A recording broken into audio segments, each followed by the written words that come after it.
Hello everyone, welcome to my channel aspirant exam study. आज की class बहुत ही important होने वाली है। आज मैं एक मॉडल पेपर डिस्कस करूँगा जो कि बिल्कुल कुछ नए क्वेश्चंस भी मिलेंगे आपको उसमें, और कॉपी पेस्ट नहीं है और चैनल्स की तरह। तो ज़रूर देखिएगा और अपनी तैयारी को और भी बूस्ट करिए। एग्ज़ाम 30 को है तो ज़्यादा से ज़्यादा क्वेश्चन देखिए, कहीं से भी मिले बस क्वेश्चन देखते रहिए। उसे जितना लगाएंगे उतने क्वेश्चंस नहीं मिलेंगे, कॉन्फिडेंस बिल्डअप होगा। तो चलिए शुरू करते हैं आज की हमारी क्लास। देख सकते हैं आज का हमारा मॉडल पेपर है। भारत में वर्तमान में कौन सी वन नीति चल रही है। तो 3 वन नीति आई थी, 1894, 1992 आज़ादी के बाद, और नाउ 1988। तो और एक वन नीति 2018 में भी आई थी, बट उसमें बहुत सारी खामियां थी। उसके जितने भी वन थे उन्हें एक तरह से निजी हाथों में देने के लिए बात की गई थी, और बहुत सारा सामुदायिक सहयोग भी उसमें नहीं था, और बहुत ज़्यादा उलझाव थी, तो इसलिए वो लागू नहीं हो पाई ज़्यादा। तो अभी भी वो नीति जो चल रही है वो 1988 वाली ही चल रही है। तो ऑप्शन डी के साथ जाएगा हमारा। चलिए नेक्स्ट क्वेश्चन देखते हैं हमारा। वनों को स्वामित्व के आधार पर कितने वर्गों में बांटा गया है। तो ये 3 वर्गों में बांटा गया है। नेक्स्ट क्वेश्चन देखते हैं हमारा। राष्ट्रीय वन नीति 1952 के अनुसार मैदानी भागों में कितने प्रतिशत क्षेत्र को वन से आच्छादित करने का लक्ष्य है। तो ये हमारा 33% है। नेक्स्ट क्वेश्चन देखते हैं हम। राष्ट्रीय पर्यावरण अभियांत्रिकी शोध संस्थान डिरी कहाँ स्थित है। तो ये नागपुर में स्थित है। नागपुर ऑप्शन ए के साथ जाएगा हमारा ये। तो अभी तक अगर चैनल को सब्सक्राइब नहीं किया है तो प्लीज़ कर दें, और एग्ज़ाम की तैयारी होती रहेगी इस पर। इसके बाद दूसरे एग्ज़ाम की तैयारी शुरू होगी। वीडियो और भी यूपीट्रिपल से रिलेटेड है या फिर शिक्षक भर्ती से रिलेटेड, तो लाइक सब्सक्राइब जरूर कर दीजिएगा। नेक्स्ट क्वेश्चन देखते हैं हमारा। Question number 5। वन महोत्सव कब से मनाया जाता है। तो वन महोत्सव 1950 से के एम मुंशी द्वारा 1 से 7 जुलाई के बीच में मनाया जाता है ये बेसिकली। नेक्स्ट क्वेश्चन देखते हैं हमारा। भारत में वन अनुसंधान संस्थान कहाँ स्थित है। तो ये देहरादून। ज़्यादातर चीज़ें वन के देहरादून में ही हैं। नेक्स्ट देखते हैं हमारा। द्वितीय वन जीव कार्य योजना की समय अवधि क्या थी। तो ये है 2002 से 2016, जो कि हमारा ऑप्शन बी के साथ जाएगा। पहली कार्य अवधि 83 से 2001 तक चली थी, दूसरी 2 से 16 तक चली है, तीसरी 17 से 31 तक चली है। नेक्स्ट क्वेश्चन, क्वेश्चन 8 देखते हैं हमारा। प्रथम राष्ट्रीय वन्य जीव कार्य योजना किस संक्षिप्त नाम से जाना जाता है। तो ये NWAP1 नाम से है, national wild life action plan 1। Next देखते हैं हमारा। ग्लोबल वाइल्ड लाइफ प्रोग्राम कितने वर्षों से कब से चलाया जा रहा है। तो ये बेसिकली 7 वर्ष के लिए चला है। सी है 7 वर्ष 2015 से। नेक्स्ट देखते हैं हमारा। जेसी काला का संबंध किस वन्य जीव कार्य योजना से है। तो ये हमारा तृतीय कार्य योजना है, 12 समिति थी इनकी, और जेसी काला अध्यक्ष थे उनके। तो ये थर्ड कार्य योजना से संबंधित है। नेक्स्ट देखते हैं। फूलों की घाटी नेशनल पार्क किस कटिबंधीय क्षेत्र में स्थित है। तो ये हमारा फूलों की घाटी से उष्णकटिबंध क्षेत्र में स्थित है। चलिए हम नेक्स्ट क्वेश्चन देखते हैं हमारा। क्वेश्चन नंबर 11 फिर से देखते हैं। फूलों की घाटी नेशनल पार्क किस कटिबंध क्षेत्र में। तो कटिबंध क्षेत्र में है, तो ये बेसिकली वन के बारे में नहीं पूछा गया, कटिबंध पूछा गया। तो शीतोष्ण अल्पाइन क्षेत्र है, जबकि घास के बड़े बड़े मैदान और ये ऊंचाई पेड़ होते हैं, उससे रिलेटेड है। उष्ण कटिबंध क्षेत्र यहाँ नहीं होगा, क्योंकि ज़्यादातर विश्व तरीका के आसपास तो उष्ण कटिबंध क्षेत्र ही पाए जाते हैं बेसिकली। लेकिन फूलों की घाटी एक ऐसा एरिया है जहाँ पे बहुत सारे घास मैदान और नम एरियाज़ और हिल एरियाज़ होते हैं। तो यहाँ ज़्यादातर शीतोष्ण अल्पाइन क्षेत्र ही पाया जाता है। अल्पाइन का मतलब ही होता है घास के मैदान और ये थोड़ा सा नमी areas, hilly areas. Next question देखते हैं। Question number 12। फंगवाई पुई राष्ट्रीय उद्यान को किस नाम से जाना जाता है। तो ये हमारा बेसिकली नीला पर्वत नाम से जाना जाता है ये। नेक्स्ट देखते हैं हमारा क्वेश्चन। क्वेश्चन नंबर 13, सर्वाधिक राष्ट्रीय उद्यान किस राज्य में? तो ये हमारा मध्य प्रदेश के साथ जाएगा, जो कि 11 राष्ट्रीय उद्यान है वहाँ। नेक्स्ट क्वेश्चन देखते हैं, भारत का सबसे बड़ा पक्षी अभयारण्य कौन सा है? तो ये भरतपुर राजस्थान में है, जो कि हमारा सबसे बड़ा पक्षी अभयारण्य है। नेक्स्ट क्वेश्चन देखते हैं हमारा, क्वेश्चन नंबर 15, भारत का प्रथम तितली उद्यान कहाँ पर स्थित है? तो ये बनेरघट्टा, बेंगलुरु, सभी को कर्नाटक, सभी को पता है लगभग। एक इसका ऑप्शन ए के साथ जाएगा, बेंगलोर बनेरघट्टा तितली पार्क। क्वेश्चन 16 देखते हैं, भारतीय वन अधिनियम 1927 में आरक्षित वनों की घोषणा किस धारा के अंतर्गत की गई? तो ये हमारा 20 है, धारा 20 के अंतर्गत की गई थी। मैंग्रोव, क्वेश्चन 17, मैंग्रोव वनों का सर्वाधिक क्षेत्रफल किस राज्य में है? तो ये हमारा पश्चिम बंगाल में मैंग्रोव सबसे ज़्यादा है। और लेकिन 2021 के आंकड़ों के अनुसार, जो कि लेटेस्ट हैं, कि वन सबसे ज़्यादा आंध्र प्रदेश में है और मैंग्रोव वन सबसे ज़्यादा जो है वो जो बढ़ोतरी हुई है, सबसे ज़्यादा की बात नहीं है, जो 2021 रिपोर्ट के अनुसार बढ़े हैं जहाँ पे थोड़ी मात्रा में भी, तो वो उड़ीसा है, ध्यान रखिएगा। क्वेश्चन नंबर 18, किस वनों के वर्गीकरण में लकड़ी इकट्ठा करना और पशु चारण की छूट होती है? तो ये बेसिकली हमारा संरक्षित वन है, यहाँ पे हम थोड़ी बहुत एक्टिविटी कर सकते हैं। आरक्षित वन पे बिल्कुल मना होता है, यहाँ बिल्कुल कुछ नहीं यहाँ कर सकते हैं। संरक्षित वन में थोड़ी बहुत आज़ादी होती है, पूछ के आप कर सकते हैं। नेक्स्ट क्वेश्चन देखते हैं हमारा, नेक्स्ट है हमारा, विश्व जैव विविधता दिवस कब मनाया जाता है? तो 22 मई इसका आंसर है, ऑप्शन बी के साथ जाएगा ये। नेक्स्ट क्वेश्चन देखते हैं, इको सेंसिटिव जोन के बारे में, कि ये किस अधिनियम के अंतर्गत घोषित किया गया था? तो ये पर्यावरण संरक्षण अधिनियम 1986 के अकॉर्डिंग ये किया गया था, ऑप्शन ए के साथ जाएगा हमारा ये। नेक्स्ट क्वेश्चन देखते हैं, भारत में कुल कितने हॉट स्पॉट हैं? तो ये भारत में कुल चार हॉट स्पॉट है, जो कि अगर भारत देखेंगे यहाँ पे, ये देखेंगे तो एक हमारा इस क्षेत्र में है, दूसरा हमारा यहाँ है, तीसरा हमारा ये है, और पश्चिमी घाट एक चौथा ये एरिया है। तो ध्यान रखिएगा, हमारा पूर्वी हिमालय, फिर क्या कहते हैं म्यांमार, और ये वर्मा वाला एरिया है यहाँ पे दूसरा, तीसरा ये है सुडालैंड, जहाँ पे हमारा ये आ जाता है अंडमान निकोबार द्वीप समूह, यहाँ पे लक्ष्य, यहाँ पे जो एरिया है ये नीचे श्रीलंका के आसपास, और चौथा हमारा ये पश्चिमी घाट पूरा आ जाता है। तो बेसिकली चार हैं। इको सेंसिटिव जोन कितने किलोमीटर के आसपास तक फैला है? तो ये हमारा 10 किलोमीटर के अंतर्गत फैला है। ये बेसिकली शॉक और ऑब्जर्वर होते हैं, एक्टिविटीज़ को जंगल सुरक्षित करते हैं, ये जो चल रहा है। बहुत जंगल के आसपास देखा होगा आपने कि भारी वाहन चलते रहते हैं, जिससे दिक्कत होती है, आवाज़ होती है, साउंड होता है, उससे टायर उससे वजह से दिक्कत, क्योंकि मैदानी एरिया में तो ठीक है, लेकिन जो हिली एरिया है वहाँ पे भारी वाहन चलने की वजह से दिक्कत होती है। बाउंड्रीज मान लीजिए टूट जाए या फिर मट्टी होता है, तो वहाँ पे बेसिकली हानि ना हो, इसलिए पत्थर और ये सब बिछा के उसको कवर किया जाता है सड़क आसपास, ताकि भारी जो वाहन है उनसे दिक्कत ना हो जानवरों को, और क्षति पहुँचे ना। जितने भी इको सेंसिटिव जोन का मतलब वही है कि वहाँ पे बहुत सेंसिटिव जोन है, वहाँ पे बहुत ही आराम से सारी चीज़ें होती हैं जंगल के आसपास। सेंसिटिव जोन का आपने सबसे अच्छा उदाहरण देखा होगा कि जितने भी स्मारक हैं वहाँ पे देखा होगा आपने कि ईंटों की सड़क बनती है, डामर की नहीं बनाई जाती है, खड़ंजा बिछाते हैं। क्यों? क्योंकि वो शॉक ऑब्जर्वर होते हैं। डामर में भारी वाहन चलेंगे तो उससे इम्पैक्ट बिल्डिंग्स पे पड़ता है, लेकिन अगर ईंटों के थ्रू चलते हैं वो, तो वो शॉक ऑब्जर्वर की तरह वो सब नीचे मतलब सह लेते हैं, उसका इफेक्ट पड़ने नहीं देते हैं। तो ये होगा, ऑप्शन बी के साथ जाएगा 22, 10 किलोमीटर। नेक्स्ट देखते हैं हमारा, भारत में प्रोजेक्ट टाइगर प्रारंभ किया गया था? तो ये 1973 में किया गया था। नेक्स्ट क्वेश्चन देखते हैं अमनगढ़ टाइगर रिजर्व कहाँ में स्थित है? तो ये हमारा यूपी में स्थित है। नेक्स्ट देखते हैं लेमरू हाथी रिजर्व कहाँ स्थित है? तो ये छत्तीसगढ़ में है।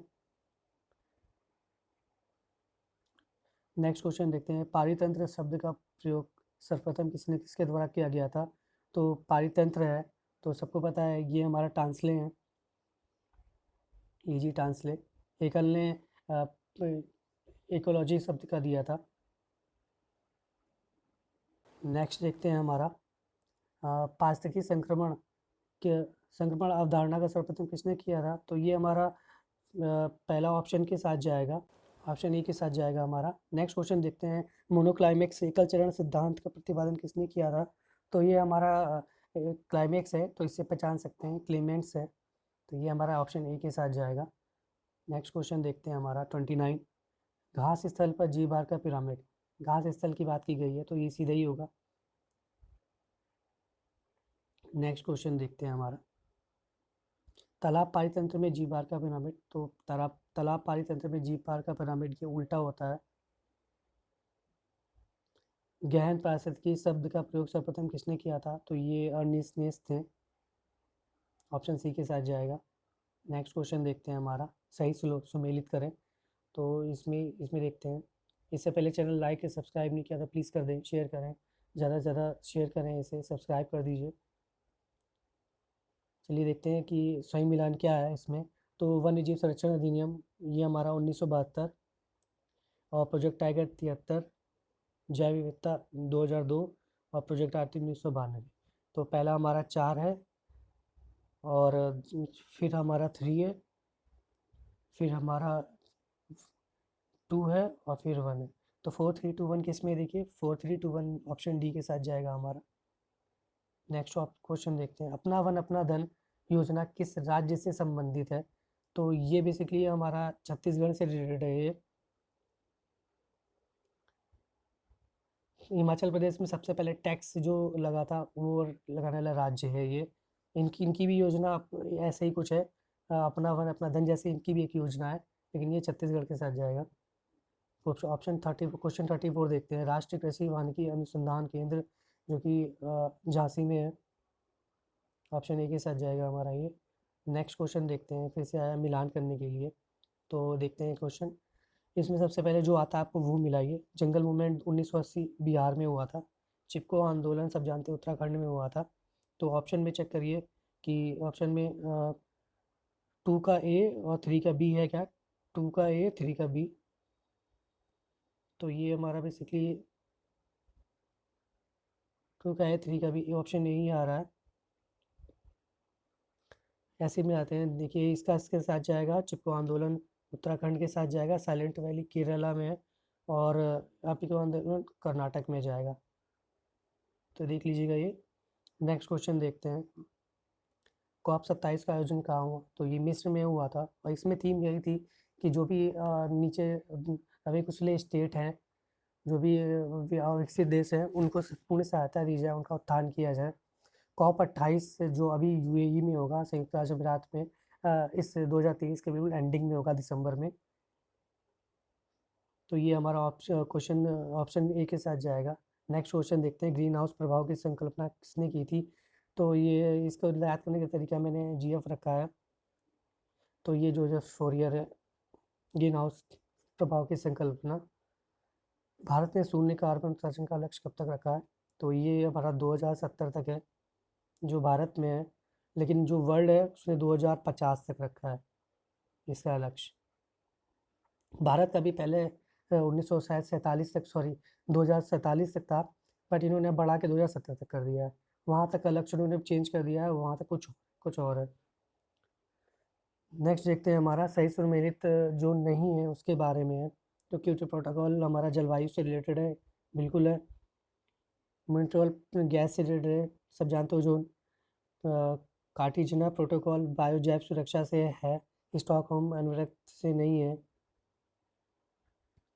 नेक्स्ट क्वेश्चन देखते हैं हमारा, कार्बन ट्रेडिंग का संबंध किससे है? तो कार्बन ट्रेडिंग हमारा क्योटो प्रोटोकॉल का है। नेक्स्ट क्वेश्चन देखते हैं हमारा, महासागरों और तटीय पारिस्थितिकी तंत्रों द्वारा प्रगृहित कार्बन कहलाता है। तो ये ब्लू कार्बन इसको कहते हैं बेसिकली। ब्लू कार्बन का मतलब सीधा सा होता है कि ये जैसे देखा होगा ना कि आज समुद्र थे ऑस्ट्रेलिया में, आसपास मैंग्रोव और उस तरह के वन, सॉरी पश्चिम बंगाल में उस तरह के वन है, और जो कि ऑस्ट्रेलिया के आसपास देखेंगे आप, वहाँ पे बहुत से तरह के जो समुद्र के ऊपर काई लग जाती है और बहुत तरह की चीज़ें हो जाती हैं आसपास। तो बेसिकली जो कार्बन होते हैं उनको ऑब्जॉर्व करने के लिए बहुत अच्छा होता है वो। वो वहाँ की चीज़ों को, आसपास की चीज़ों को साफ सुथरा रखते हैं। आस गैस गैसें जो, तो ब्लू कार्बन है हमारा ये विभिन्न गैसें होती हैं आसपास जो तटीय होते हैं उनको कार्बन एक तरह से ऑब्जर्वर के रूप में कार्य करता है, सफाई करता है वहाँ की। मैंग्रोव होते हैं आसपास, समुद्र के एरियाज के किनारे की बात ही हो रही है, तो इसे ब्लू कार्बन नाम से जाना जाता है। नेक्स्ट क्वेश्चन देखते हैं हमारा, भारत के कार्बन ट्रेडिंग के सबसे बड़े खरीदार कौन है? तो ये हमारे यूरोपीय देश हैं, ऑप्शन ए के साथ जाएगा। नेक्स्ट क्वेश्चन देखते हैं हमारा, ब्लू कार्बन की पहल की शुरुआत कब की गई थी? तो 2010 है ये, 2010 से ब्लू कार्बन की शुरुआत की गई थी 1 जुलाई। भारत में कार्बन टैक्स किस वर्ष प्रभावी हुआ था? सॉरी, एक बार 43 क्वेश्चन फिर से देखते हैं। ब्लू कार्बन पहल की शुरुआत कब की गई थी? तो ये 2011 होगा। सॉरी, मैं ध्यान नहीं रहा, ये भारत का नहीं, ऐसे पूछा गया है, तो ये 2011 है, ऑप्शन डी के साथ जाएगा हमारा। टैक्स ये है 2010 कि भारत में कार्बन टैक्स किस वर्ष प्रभावी हुआ था? तो ये 2010 से प्रभावी हुआ है, 1 जुलाई 2010 से। नेक्स्ट क्वेश्चन देखते हैं हमारा, फसल काटने के पश्चात खाली खेत को खरपतवार एवं घास फूस से ढकने की प्रक्रिया क्या क्या कहलाती है? तो मल्च बनाना कहलाती है, ऑप्शन बी के साथ जाएगा हमारा ये। नेक्स्ट क्वेश्चन देखते हैं 46, नदी घाटियों एवं पर्वतीय क्षेत्रों में ढलानों पर सीढ़ीदार खेतों का निर्माण करना क्या कहलाता है? तो ये वेदिका फॉर्म कहलाता है हमारा, ऑप्शन बी के साथ जाएगा। समाज वानिकी का उद्देश्य क्या है? तो ये पर्यावरण विकास है, सामाजिक विकास है, ग्रामीण विकास है। तो ये बेसिकली हमारा सामाजिक वानिकी का सभी उद्देश्य है ये, तो ऑप्शन डी के साथ जाएगा हमारा ये। राष्ट्रीय कृषि आयोग सामाजिक वानिकी को कितने वर्गों में बांटा गया है? तो देख सकते हैं समाज वानिकी की बात की गई है, तो ये बेसिकली हमारा 3 के साथ जाएगा, ऑप्शन 3 के साथ, ऑप्शन डी। नेक्स्ट क्वेश्चन देखते हैं हमारा, सामाजिक वानिकी कार्यक्रम राष्ट्रीय आयोग द्वारा कब राष्ट्रीय आयोग समाज वानिकी कार्यक्रम का सुझाव राष्ट्रीय कृषि आयोग द्वारा कब दिया गया था? तो ये हमारा समाज वानिकी है, तो ये हमारा दिया गया था, ये 1976 में दिया गया था। और इसके जो सर्वप्रथम जो शब्द जिन्होंने दिया था समाज वानिकी, वो वेस्ट टेबो ने दिया था। नेक्स्ट देखते हैं हमारा, नेक्स्ट है हमारा क्वेश्चन नंबर 50। यूपी सरकार का लक्ष्य 2030 तक प्रदेश के हरित आवरण को बढ़ाकर कितने % करने का है? तो ये हमारा बेसिकली ये 2000 जो 30 तक है, वो इनका लक्ष्य हमारा 15% करने का है। अभी ये लक्ष्य 9.2 के 28 के समथिंग कुछ है, तो देखिएगा।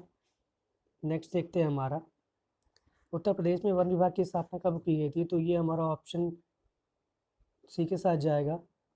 नेक्स्ट देखते हैं हमारा, नेक्स्ट है भारतीय वन अधिनियम 1927 की स्थिति को लागू किया गया था, तो ये हमारा ऑप्शन बी के साथ जाएगा, 21 सितंबर को किया गया था ये। नेक्स्ट देखते हैं हमारा, अनुसूचित जनजाति एवं अन्य पारंपरिक वन निवासी अधिकार अधिनियम, जो वनों में अधिकार देने के लिए जो बनवाया था, वो अधिनियम कब लागू हुआ था? इसमें एक चीज़ ध्यान दीजिएगा कि अनुसूचित जनजाति और भी पारंपरिक वन निवासी हैं, सिर्फ अनुसूचित जनजाति की बात नहीं की गई है इसमें, क्योंकि बहुत जगह पर अनुसूचित जनजाति लिखा रहता है तो गलत हो जाता है, और अन्य पारंपरिक वन निवासी भी हैं इसमें जो आस पास रहते हैं। तो ये अधिनियम हमारा 2006 का है, ऑप्शन ए के साथ जाएगा ये। नेक्स्ट देखते हैं हमारा, वन अधिकार अधिनियम 2006 के तहत कौन सा अधिकार प्राप्त नहीं है? तो वन के अकॉर्डिंग जो हमें अधिकार प्राप्त नहीं है, तो वो हमारा ऑप्शन डी के साथ जाएगा, जो कि उद्योग स्थापित नहीं कर सकते हैं वहाँ पे हम अपनी मर्जी से। नेक्स्ट क्वेश्चन देखते हैं हमारा, भारत में जीवित पुल कहाँ पे पाए जाते हैं? तो जड़ें होती हैं जो कि एक पुल का रूप ले लेती हैं, तो ये हमारा मेघालय है।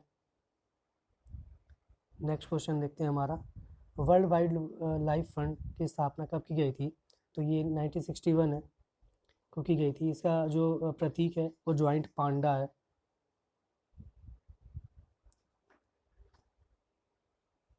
नेक्स्ट क्वेश्चन है 57, रेड डाटा बुक का प्रकाशन किसके द्वारा किया जाता है?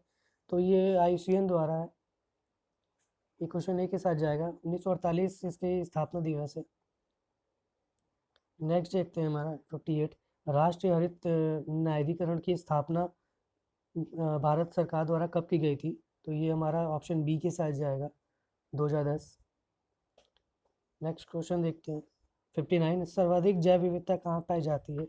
तो सर्वाधिक जैव विविधता विषुवत रेखा के आसपास ही पाई जाती है, तो ये ऑप्शन ए के साथ जाएगा हमारा, उष्णकटिबंधीय वर्षा वनों में। नेक्स्ट देखते हैं प्रधानमंत्री वन धन योजना किस वर्ष शुरू की गई थी? तो ये 2018 में शुरू की गई थी, 14 अप्रैल 2018। नेक्स्ट क्वेश्चन देखते हैं हमारा, बांस को किस रूप में वर्गीकृत किया गया है? तो ये हमारा झाड़ी है, इसके रूप में वर्गीकृत किया गया है। पहले ये संरक्षित थे, इन्हें काटने से पहले इजाज़त लेनी पड़ती थी, परंतु बाद में अधिनियम के द्वारा बांस को श्रेणी से हटा के घास की श्रेणी में रख दिया गया। सॉरी, घास है, ये झाड़ी नहीं है, घास है। ऑप्शन सी के साथ जाएगा। वन उपज को किस वन अधिनियम के अंतर्गत व्याख्यात किया गया है? तो जो हमारा जो वन उपज है, ये हमारा ऑप्शन सी के साथ जाएगा, क्योंकि जितने भी वन उपज किए गए थे वो भारतीय वन अधिनियम 1927 के अंतर्गत ही इसकी डिफिनेशन दी गई थी। तो नेक्स्ट देखते हैं वन प्रमाणन क्या है? तो वन प्रमाणन दोनों ही है, ये एक्चुअली 4 टाइप के होते हैं ये, लेकिन इसके 2 टाइप हैं, सतत वन प्रबंधन हिरासत की श्रृंखला, ये दूसरी है, 2 और भी हैं। वन प्रमाणन का मतलब यही होता है कि एक सर्टिफिकेट तौर पे है ये, कि आप कितनी हानि पहुंचा रहे हैं या नहीं, इस अकॉर्डिंग ये सर्टिफिकेट देता है ये। भारत में एनसीसीपी है और 2015 में इसकी स्थापना की गई थी। अभी देखेंगे नेक्स्ट क्वेश्चन हमारा 64वां क्वेश्चन है हमारा, FCS फॉरेस्ट स्टारवर्डशिप काउंसिल किससे संबंधित है? तो ये हमारा वन प्रमाणन से ही संबंधित है। नेक्स्ट क्वेश्चन देखते हैं हमारा, वन प्रबंधन के लिए पहला भारतीय वन प्रमाणन मानक किसके द्वारा दिया गया? तो ये network for certification and conservation of forest के द्वारा दिया गया था, जो कि NCCF है। 2015 नोएडा में इसकी स्थापना की गई थी। फल क्षतिपूर्ति प्रावधान कब किया गया? तो ये हमारा 2016 के अकॉर्डिंग है। फल जैसे न कुछ हो जाता है नष्ट, आज भारत में तो मौसम पे आधारित फसल होती ही है, तो क्षतिपूर्ति के लिए ये 2016 में प्रावधान किया गया। नेक्स्ट देखते हैं हमारा सोनितपुर मॉडल किस राज्य से संबंधित है? तो ये हमारा असम से संबंधित है। मानव और हाथी जो आपस में भिड़ंत हुई थी, तो उससे रिलेटेड है कि मानव हाथी संघर्ष ज़्यादा ना हो और संघर्ष को कम किया जाए, इसलिए सोनीपत मॉडल में संयुक्त राष्ट्र द्वारा एक अभियान चलाया गया था, जिसे सोनीतपुर मॉडल कहते हैं। जिससे मानव और हाथी के संघर्ष को रोका गया और हटाया, उसे कम किया गया। नेक्स्ट देखते हैं हमारा, वन अधिकारियों के अधिकार को किस अधिकार के किस अधिनियम के द्वारा किया गया है? तो ये हमारा ऑप्शन सी के साथ जाएगा, ऑप्शन सी के साथ जाएगा, वन्यजीव अधिनियम 1972 के अंतर्गत वन जो अधिकार दिए गए हैं अधिकारियों को, वो है वन्य जीवों के हस्तांतरण की अनुमति किस धारा में होती है? तो ये हमारा 43 में है, 43 की धारा में है कि जानवरों को ले जा रहे आ रहे हैं, तो ये 43 में आती है। धारा 21 में हमारी लैंग्वेज है, जो कि इसमें वन के आसपास जो भी अधिकारी हैं जिस लैंग्वेज में, वहाँ पे पैम्पलेट छापते हैं और सूचना दी जाती है, ये धारा 21 में है। धारा 64 तो हमारा रोलेक्ट एक्ट की तरह है, कोई कुछ नहीं, कोई केस नहीं, सीधे गिरफ्तारी और मारपीट शुरू। तो इसमें भी धारा 64 जो है वो अधिकारियों को एक अधिकार देती है कि आप इसमें क्या कहते हैं, कोई भी केस आपको मजिस्ट्रेट के पास जाके गिरफ्तारी वारंट लाने की ज़रूरत नहीं है, आप शक के आधार पे किसी को भी गिरफ्तार कर सकते हैं और पूछताछ कर सकते हैं। नेक्स्ट क्वेश्चन देखते हैं 70, वन संरक्षण संबंध धारा क्या है? तो ये हमारा ऑप्शन ए के साथ जाएगा, 52वां ए है ये। नेक्स्ट क्वेश्चन देखते हैं हमारा, उत्तर प्रदेश में समाज वानिकी योजना कब प्रारंभ की गई थी? तो ऐसे तो समाज वानिकी 1976 में स्टार्ट की गई थी, परंतु ये उत्तर प्रदेश की बात है, तो ये ऑप्शन ए के साथ जाएगा हमारा 1979 में। उत्तर प्रदेश में किस वर्ष वन विभाग की स्थापना की गई थी? 1968 है ये हमारा, देख सकते हैं, सॉरी 1868 है। नेक्स्ट देखते हैं हमारा क्वेश्चन 73, गंगा हरितमा योजना की शुरुआत कब की गई थी?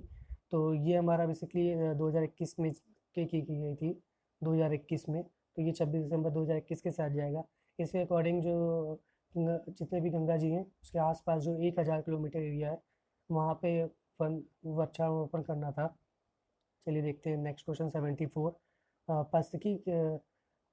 पारिस्थितिक तंत्र की स्थिरता पर किस निर्भर करती है? तो ये हमारा निकेत की विविधता है, इसी पे निर्भर करती है ये। निकेत मतलब सूक्ष्म जो जीव है उनका रहन सहन, आवास, ये सब चीज़ों से रिलेटेड निकेत का मतलब। 75 क्वेश्चन 75 देखते हैं। Brazil, DR Congo, Peru, Indonesia, Colombia में किस प्रकार के वन पाए जाते हैं? तो ये हमारा उष्णकटिबंध क्षेत्र है, कटिबंध वन क्षेत्र है। नेक्स्ट क्वेश्चन देखते हैं हमारा। भूमध्य रेखा के निकट किस तरह के वन पाए जाते हैं? तो ये उष्णकटिबंध है। जहाँ भूमध्य रेखा आ जाए वहाँ उष्णकटिबंध होता है। 30 के आसपास, 30 नॉर्थ और 30 साउथ, यही पाए जाते हैं। उसके बाद अलग कैटेगरी बन जाती है। भारत का बर्डमैन किसे कहा जाता है? तो सब जानते हैं, सलीम अली जो बर्डमैन है, और कैलाश सांपला ये टाइगर मैन है। नेक्स्ट देखते हैं हमारा। वन्य जीव संरक्षण अधिनियम में कुल कितनी अनुसूचियां हैं? तो ये 6 अनुसूची है। पर्यावरण संरक्षण अधिनियम कब पारित किया गया था? तो ये 1972 का अधिनियम है, ऑप्शन ए के साथ जाएगा। नेक्स्ट क्वेश्चन देखते हैं। किसे आइसमैन के नाम से भी जाना जाता है? तो ये चेवांग निरफुल है। ये बेसिकली एक इंजीनियर है, सिविल, और ये रहते हैं लद्दाख में। आपने मूवी देखी होगी वॉन्चुंग जो थी स्टोरी 3 इडियट में, वो उनका जो लद्दाख में उन्होंने आइस टावर नाम से बना रखा था। आइस ये होता है, हवा से इकट्ठा करके ये आइस बनाते हैं, जो कि क्योंकि वाटर तो मिलता नहीं इतनी इजीली लद्दाख में, हिली एरियाज में बहुत ऊपर रेत और तो इसलिए वो हवा से जमा के इसको एक वाटर का टावर बना देते हैं, जिससे हम जब चाहे इससे टंकी कनेक्टेड होती है, जिससे जब चाहे इंसानों को मिल जाता है पानी। तो ये हमारा ऑप्शन बी के साथ जाएगा। नेक्स्ट क्वेश्चन देखते हैं हमारा। क्वेश्चन 81 है। ग्रीन ऑस्कर के रूप में जाना जाता है? तो ग्रीन ऑस्कर के रूप में व्हिटली अवार्ड है। जो भी पर्यावरण के क्षेत्र में काम करते हैं उन्हें व्हिटली अवार्ड दिया जाता है। नेक्स्ट क्वेश्चन देखते हैं हमारा। उससे पहले अगर आपने चैनल को सब्सक्राइब नहीं किया तो प्लीज़ कर दें, शेयर करें ज़्यादा से ज़्यादा। आपको इस तरह की वीडियोस मिलती रहेगी, क्लासेस और तैयारी आपकी होती रहेगी हर एग्ज़ाम से रिलेटेड। चलिए नेक्स्ट क्वेश्चन देखते हैं। 82। स्वतंत्र भारत की प्रथम वन नीति कब घोषित की गई थी? तो ये हमारा 1952 है। नेक्स्ट देखते हैं हमारा। राष्ट्रीय वन आयोग की स्थापना कब की गई थी? तो राष्ट्रीय वन आयोग की स्थापना हमारा 2003 में की गई थी। संविधान के किस अनुच्छेद में पर्यावरण, वन एवं तथा वन्य जीवों की सुरक्षा संबंधी प्रावधान किए गए हैं? तो ये हमारा लगभग सभी हैं। ये 48A, 56, 51A का 4, अनुच्छेद 21, तो ये सभी में पर्यावरण से रिलेटेड और जीवों से संबंधित प्रावधान है। वन क्षेत्र के मामले में भारत का विश्व में कौन सा स्थान है? तो ये हमारा 10वां स्थान है। नेक्स्ट क्वेश्चन देखते हैं हमारा। भारत में वन संरक्षण हेतु वनों को कितनी श्रेणी में विभाजित किया गया? तो ये हमारा 3 श्रेणी में बेसिकली विभाजित किया गया है। नेक्स्ट क्वेश्चन देखते हैं हमारा। भारत में वृक्षारोपण का विस्तार कितने प्रतिशत है? तो ये हमारा देख सकते हैं 24.62, ऑप्शन ए के साथ जाएगा। और इसमें भी जो झाड़ियाँ हैं वो 2.91 है, देख सकते हैं ऑप्शन सी है 2.91, इसमें पेड़ है। और पूरा जो वन एरिया है वो 21.7 है, 71 है। नेक्स्ट देखते हैं हमारा। बान चैलेंज किससे संबंधित है? तो ये हमारा ऑप्शन बी वनों से संबंधित है। नेक्स्ट क्वेश्चन देखते हैं। पारिस्थितिकी तंत्र में ऊर्जा का प्रवाह स्रोत है? तो ये पारिस्थितिकी तंत्र में ऊर्जा का मुख्य सूर्य है, सूर्य से ही हम सब हैं। कौन सर्वाधिक स्थायी पारितंत्र होता है? तो ये जल एरिया जो होता है स्थायी होते हैं, तो ये समुद्र इसके अंदर आएगा। पारिस्थितिकी तंत्र का कौन सा अजैविक घटक है? जितने भी अजैविक घटक हैं, जल, वायु, प्रकाश, अग्नि, ये सारी चीज़ें सब अजैविक घटक में आ जाते हैं। नेक्स्ट है ऑप्शन देखते हैं। राष्ट्रीय बीज नीति कब घोषित की गई? 2002। ये नीति ऑप्शन बी के साथ जाएगा हमारा। भारत में प्रथम कृषि विश्वविद्यालय की स्थापना कब की गई थी? तो ये उस समय का यूपी पार्ट था, 17 नवंबर 1960 का। अब ये 2002 में उत्तराखंड बन गया, तो अब ये उत्तराखंड आएगा, लेकिन उस समय यूपी में जब मिला हुआ था तब यूपी में स्थापना की गई थी इसकी। प्रेजेंट टाइम में यूके में पड़ता है। नेक्स्ट देखते हैं, निम्न में कौन सा एक वर्षीय फसल चक्र है। चलिए एक बार क्वेश्चन फिर से देखते हैं हमारा, निम्न में कौन सा एक वर्षीय फसल चक्र है। तो ये मक्का गेहूँ है, और धान चना जो ज्वार है ये हमारा द्विफसली चक्र में आ जाता है। नेक्स्ट क्वेश्चन देखते हैं हमारा, व्हिटली अवार्ड के बारे में बात की गई है, जिसे ग्रीन ऑस्कर भी कहा जाता है। तो चारों रत्न मिश्र को मिला है, और ये 2021 का नुक्लू फॉर्म है, और ये पहली बार इन्हें मिला, शायद वो है संजय गुप्ती। तो नेक्स्ट देखते हैं हमारा, भारतीय जलवायु परिवर्तन पर प्रदर्शन सूचकांक 2023 में क्या स्थान रहा है हमारे भारत का। तो ये बेसिकली हमारे भारत का जो स्थान रहा है वो है 8वां। नेक्स्ट देखते हैं, भारतीय वन्य जीव परिषद का पहली बार गठन कब किस वर्ष किया गया था। तो ये हमारा 1952, ऑप्शन बी के साथ जाएगा। नेक्स्ट देखते हैं, किस मृदा में पोटाश एवं चूना प्रचुर मात्रा में होता है। तो ये हमारा जलोढ़ मिट्टी है, जो कि और काली मिट्टी में कपास बहुत अच्छे तरीके से होता है। महाराष्ट्र और ये साउथ का एरिया, कर्नाटक, इस तरफ के एरियाज़ में ज़्यादातर पाए जाते हैं। लेटराइट मिट्टी में, क्योंकि उसमें आयरन बहुत होता है, सॉरी, लेटराइट मिट्टी ज़्यादातर चाय पत्ती के लिए यूज़ की जाती है, तो ज़्यादातर संभावना है लेटराइट मिट्टी वहीं होती है हिली एरियाज़ में। असम में उधर पाई जाती है, उधर नीलगिरी पहाड़ी के पास पाई जाती है, जहाँ चाय की खेती होती है। सामान्य फसल उगाने के लिए उर्वरक कितने, जो पीएच मान है उसकी बेसिकली बात की गई है कि फसल उगाने के लिए उर्वरक भूमि का कितना % पीएच मान होना चाहिए। तो ये 6 और 7 के बीच में होता है, 6 और 7 के।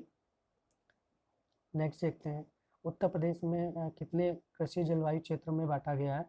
तो ये पूरा तो 15 है पूरे भारत का, लेकिन उनकी यूपी का बेसिकली 9 है। नेक्स्ट कुछ इंपॉर्टेंट, ये हमारे आज के कुछ एक मॉडल पेपर था जो कि मोस्ट इंपॉर्टेंट 100 क्वेश्चन मैंने इंक्लूड किए थे।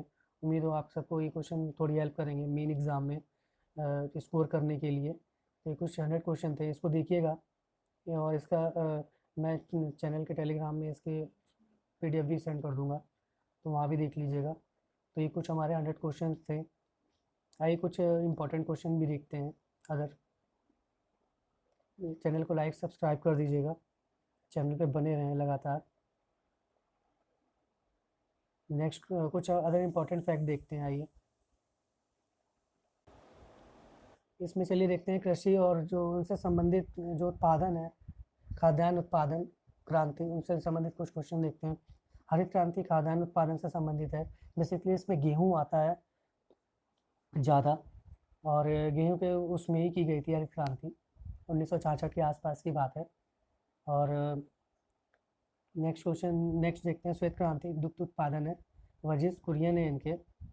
और इसमें देखते हैं महालोहित इसके थे,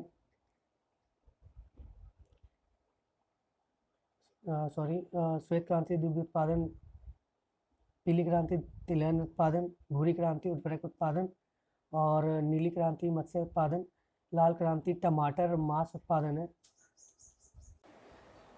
सॉरी, इसका हरित क्रांति MS स्वामीनाथन थे, जिन्हें भारतीय क्रांति के जनक भी कहा जाता है। हरित क्रांति का 1966 है।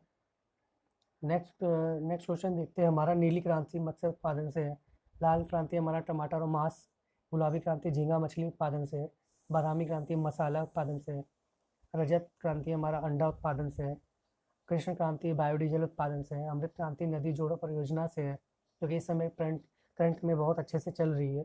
बेसिकली मध्य प्रदेश और यूपी की 1-2 नदियों को जोड़ने का अभियान चल रहा है इस समय। ये काली क्रांति पेट्रोलियम उत्पादन से है, गोल्डन फाइबर क्रांति जूट उत्पादन से है, स्वर्ण क्रांति फल शहद उत्पादन से है, सदाबहार क्रांति कृषि और जैव तकनीकी से रिलेटेड है। ये दूसरा क्रांति हमारा सीमेंट से है, वाइल्ड गोल्ड क्रांति कपास उत्पादन से है, खाकी क्रांति हमारा चमड़ा उत्पादन से है, हरित सोना हमें बांस उत्पादन से कहा जाता है। तो अदर इम्पोर्टेंट क्वेश्चन कुछ देखते हैं, चलिए क्या है क्वेश्चन ये, भारत वन रिपोर्ट 2021 के आधार पर कौन सा कथन सत्य है।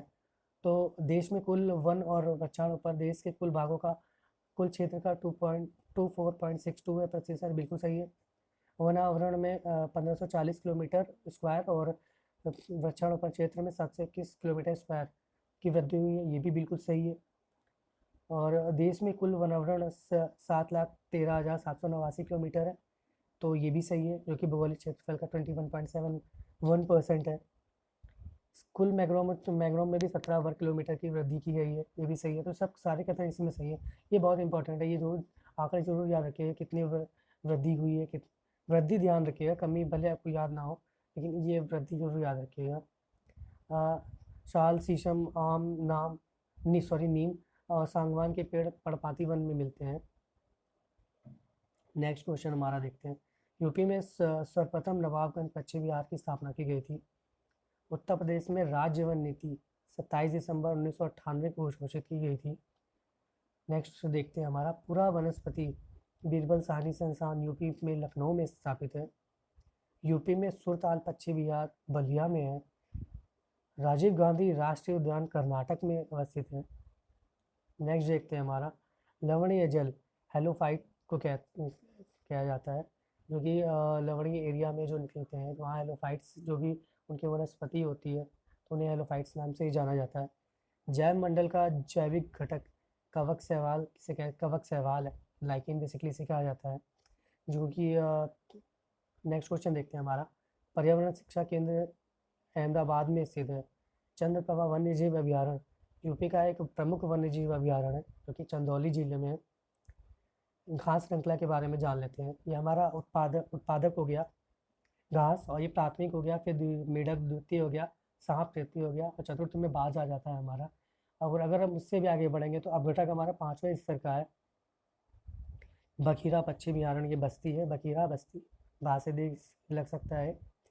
वनों की कटाई प्रतिबंधित करने वाला विश्व का प्रथम देश कौन सा है? तो ये हमारा नॉर्वे है, प्रथम देश नॉर्वे। और कृत्रिम वर्षा के लिए हमारा सिल्वर आयोडाइड है, AgI। कृत्रिम वर्षा की जाती है इसके सहायता से। राष्ट्रीय वनीकरण एवं पारिस्थितिकी विकास बोर्ड की स्थापना 1992 का अधिनियम है। राष्ट्रीय वनीकरण पारिस्थितिकी विकास बोर्ड की स्थापना। नेशनल हरित ट्रिब्यूनल की बात की गई है। नेशनल ग्रीन ट्रिब्यूनल की प्रभावी कब हुआ? तो ये अक्टूबर 2010 से प्रभावी हुआ था। अजैविक घटक हवा, पानी, प्रकाश अजैविक घटक है। वर्षा वन अनुसंधान जोरहाट भारत में कहाँ है? तो ये जोरहाट में पड़ता है। भारत में सबसे महत्वपूर्ण खाद्य फसल चावल है। सभी जानते हैं सबसे ज़्यादा भारत में चावल ही खपत भी होती है, उगाया भी जाता है। दो मुख्य फसलों के तैयार होने के बीच में अल्प अवधि में तैयार होने वाली फसल को क्या कहते हैं? तो कैच क्रॉप कहा जाता है इसे। एक पोषण स्तर से दूसरे पोषण स्तर पर ऊर्जा का प्रवाह कैसा होता है? तो ये एक फसली होता है, एक दिशा वाला होता है, और बेसिकली इसमें 90% पेड़ पौधे द्वारा यूज़ कर लिया जाता है, सिर्फ 10% दूसरे स्तर पे आगे बढ़ता है। तो इसमें बेसिकली कहा गया एक पोषण स्तर से दूसरे पोषण स्तर पर ऊर्जा का 10% प्रवाह एक फसली कृषि है। तो ये व्यापारिक अन्य कृषि के अंतर्गत है। तो ये हमारा आज का कुछ इम्पोर्टेंट क्वेश्चन थे और एक मॉडल पेपर था। कैसा लगा आप प्लीज़ ज़रूर बताइए कमेंट करके। होप आपको सही लगा, अच्छा लगा पेपर, और मेंस में आप स्कोर करें अच्छा सा। ऑल द बेस्ट एग्ज़ाम के लिए। तो ये हमारा आज का टॉपिक था, आज की क्लास थी। चैनल पे प्लीज़ सब्सक्राइब कर दीजिए और शेयर करिए ज़्यादा से ज़्यादा। आपको इसके नोट्स में मिल जाएंगे मेरे टेलीग्राम पे, चैनल के डिस्क्रिप्शन बॉक्स में देख लीजिएगा। तो आज के लिए बस इतना ही। हमारा अगला टॉपिक के साथ जल्दी ही आएंगे। एग्ज़ाम की तैयारी करते रहें और ज़्यादा से ज़्यादा क्वेश्चन देखें। इस समय खुद को कंफ्यूज ना करें चर्चाओं में। 50 लोगों के साथ चर्चा ना करें, अकेले रहें और सिर्फ कुछ ज़्यादा से ज़्यादा क्वेश्चन देखें। ऑल द बेस्ट, धन्यवाद।